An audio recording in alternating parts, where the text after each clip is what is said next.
Hey everyone, welcome back to the YouTube channel for OCD Recovery. I just wanted to hop on here real quick and talk about drive, passion, motivation. A question I particularly get asked a lot just because a lot of people know the life I like to live. It is a personal choice. I don't really look for any sort of external motivation. All the reasons I want to change actually really come from just me wanting to pursue something. I think that looking for motivation, inspiration, other things is one of the largest mistakes and misconceptions that anyone who's trying to achieve a goal can go towards. Before I go any further, please subscribe, hit that like button down below. Let me know what you think about this. Please message Phil at OCDrecovery.com to learn more about all our new subscriptions where you can get more in a steady pace for coming in. The consistency, especially in the beginning, it's not a lifelong thing. First couple months coming in once a week, getting access to all the webinars, all the WhatsApp group can really be life-changing. The people that come in very sporadically, yes, it's understandable depending on what someone's life situation is, but it is very difficult to recover. Not impossible to recover that way, but the consistency in the beginning really snowballs it down the, just down to a good path to OCD recovery. So, okay. Naturally, you will have inspiration and motivation in outside sources. You watch someone hike a video and, like me, one of my favorite movies is The Alpinist. You watch Marc Andre, rest in peace. And you're like, wow, this is very motivational. But that really doesn't last. That's not going to make you want to get up at 3 o'clock in the morning long-term and go hike and climb, for that one example. So I believe that anyone who has the highest possibility to achieve anything in their life has their own internal reasons for doing it. And it's usually the love of the game, and I mean like the game of business, the game of marriage, the journey itself and all of the hardships. I'm going to be very honest with you. Don't listen to anyone. Be very careful when people are like, I never worked a day in my life. This is bullshit. This is complete utter bullshit. There's a great interview on the BBC of Stephen Wynn from like 10 years ago, owns the Wynn the Encore in Vegas, being like, I never worked a day in this life. I know people just say things for video. Yes, you have. The amount of permit problems, the amount of mafia issues or cartel issues that you have to deal with in your casinos, people stealing. He has absolutely thought in his mind, I hate this. There's no way he hasn't. I won't believe that for 1 second. Every baseball player, every footballer, every sport person, someone who loves their family. I love my family. I'm a Christian man with Christian values, and I love my family. I have 6 kids. Has definitely thought, pulling into their driveway one day, what the literal fuck am I doing? I do not believe anyone who says otherwise. It is a joke. It's delusion. The good moments will hopefully outsource the bad, but this idea of because people just don't live in reality anymore. They don't want to be, but then reality punches them in the face, and it's very hard because that's the way the world works. It's not fair. There's lots of hardships. I would say I work harder at OCD recovery than most people on this planet. And I probably work longer hours as a personal choice than most humans ever should or want to do, because their personality will more than likely not sustain them for years and years and years and years and years. I mean, literally there was a period 2 years ago where I took off like 3 days in 1 year. I worked every single Sunday and long Saturdays and every single Sunday and super long Monday through Fridays. And that is a personal choice.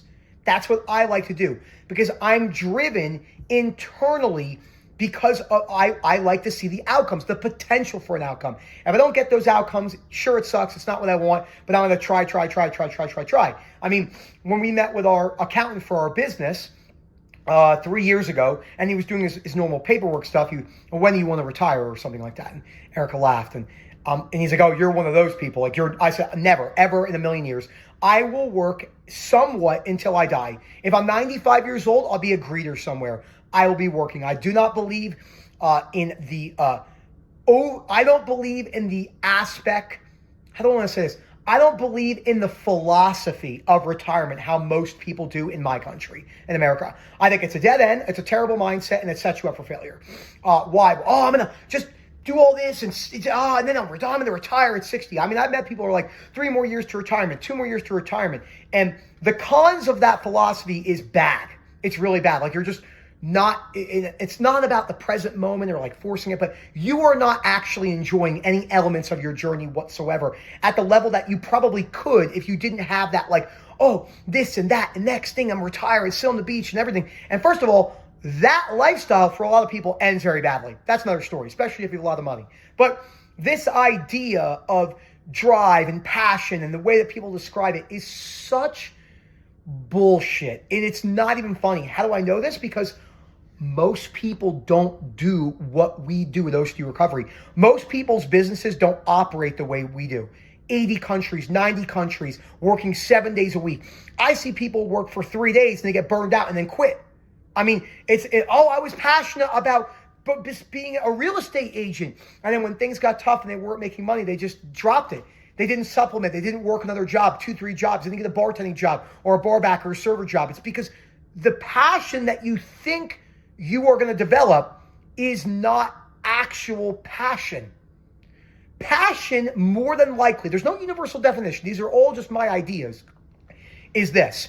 I have a goal that I want to achieve. There's no time frame on that goal. But it's probably going to take me a lot longer than I want.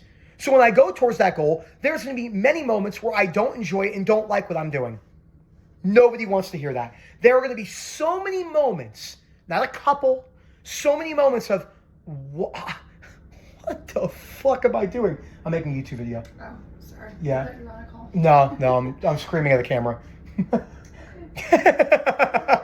So, that was hilarious. But that doesn't sustain long term. You won't be able to do it. Not many people say to me, and I get it. I get it. It seems great. I want to do what you do. No, you do not. You do not want to do what I do. You do not want to work 7 days a week with OCD. You don't see the messages of, I don't want to be here anymore. You don't wake up with 40 messages from one person, reassurance and crying. You don't see people yelling at you on the phone. Most people can't even walk their dogs without being upset. I was one of those people.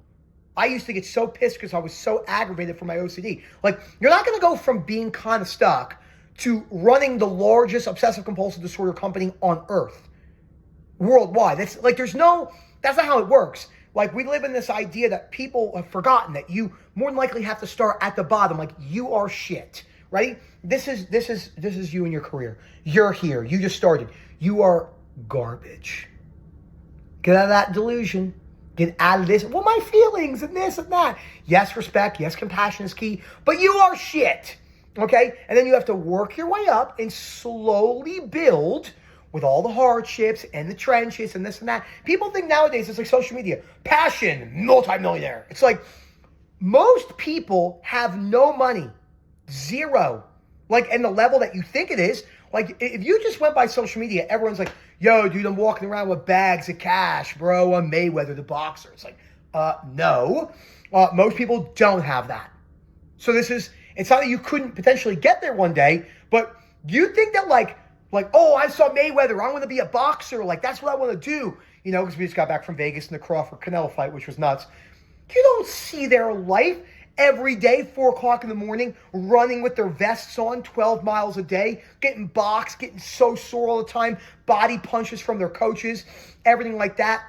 Listen to Michael Phelps talk about the training and everything like that, what he did for the Olympics. I mean, it's not what you think. Hardly ever do I hear anyone speak about passion or fucking purpose that has any sort of basis in reality.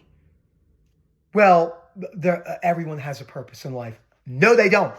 If everyone had a purpose in life in the way that you think, then people wouldn't die at 4 years old from blastoma, sarcomas in their leg, kids, and die, metastasize to their heart, dead. What was their purpose? To die at 4 years old from cancer? This isn't even tough. This isn't even tough love. This is just the reality. Phil@OCDrecovery.com. Let me know what you think. Please subscribe. Let us know. This is a very important topic to cover. If you're looking for purpose, you ain't going to find it. I'm telling you, not in the way you think, not in the way social media makes you believe. So I hope to hear from you soon. And as always, enjoy the rest of your day.